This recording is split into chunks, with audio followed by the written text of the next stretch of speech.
많은 환자분들이 교정치료를 통해서 얻을 수 있는 효과, 그리고 혹시나 이제 교정치료가 끝났는데 부작용에 대해서 요새는 많이 궁금해 하십니다. 이번 시간에는 이제 그런 부분에 대해서 제가 설명을 드리겠습니다.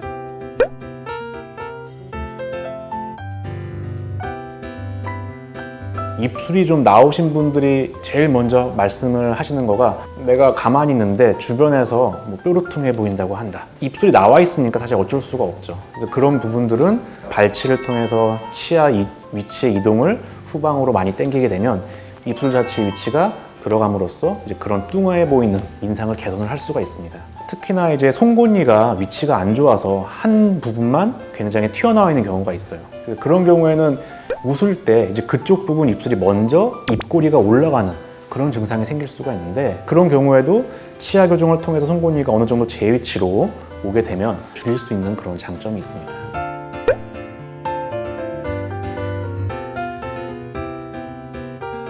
이가 단순히 안 물리는 것도 부종교합에 들 수가 있어요. 치아 위치가 위에가 뻗어지고 아래가 안으로 쓸어지면서 안 물리는 그런 가위교합 형태의 경우에는 치아가 기능을 못하죠. 이런 경우에는 교정치료를 통해서 기능을 할 수 있게 그런 식사 시에 불편한 부분들을 개선을 하는 경우가 있습니다. 근데 그렇게 가위교합이 계속 발생했을 때 안 좋은 점은 그 앞에 있는 제1대구치가 일찍 상할 가능성이 높습니다.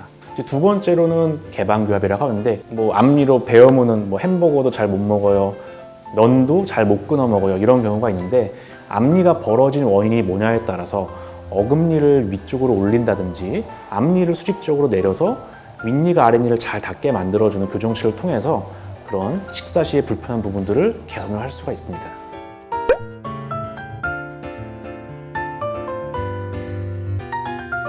교정치료 도중에 아무래도 장치를 붙이고 부착물들이 여러 가지가 많기 때문에 음식물이 좀 많이 낄 수밖에 없어요. 그 음식물 낀 거가 좀 처리가 안 되고 계속 남아있게 되면 그때부터 사실 문제가 생길 확률이 높아집니다. 치태가 남아있게 되고 이 치태가 금방 굳어서 치석이 되면 치주염을 생기게 만들어요.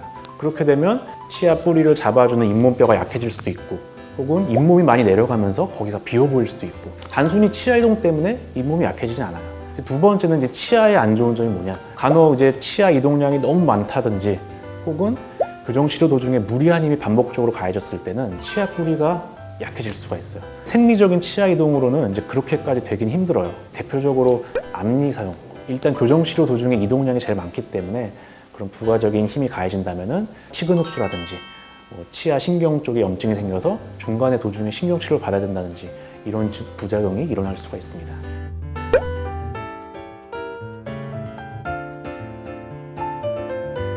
우리가 치아 형태를 먼저 잘 보면 이 치아 목 부분으로 갈수록 수렴이 되는 형태인데, 그 수렴이 되는 목 부분은 치간유두라고 해서 잇몸이 차 있는 형태입니다. 예를 들어서 염증이 좀 심하게 생기면 잇몸이 살짝 부었다가 나중에는 그 잇몸이 내려가게 돼요. 그렇게 되면 그 부분이 비어 보이면서 우리가 바깥쪽에서 봤을 때 까맣게 보입니다.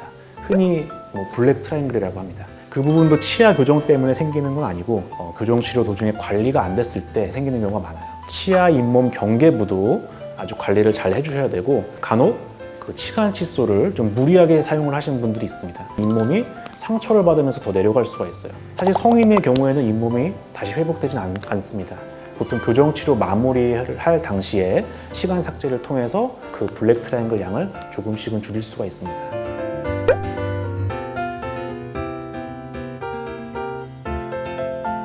그 장치를 제거를 해야 되기 때문에 사실 통증이 솔직히 말씀드리면 수반될 수밖에 없어요.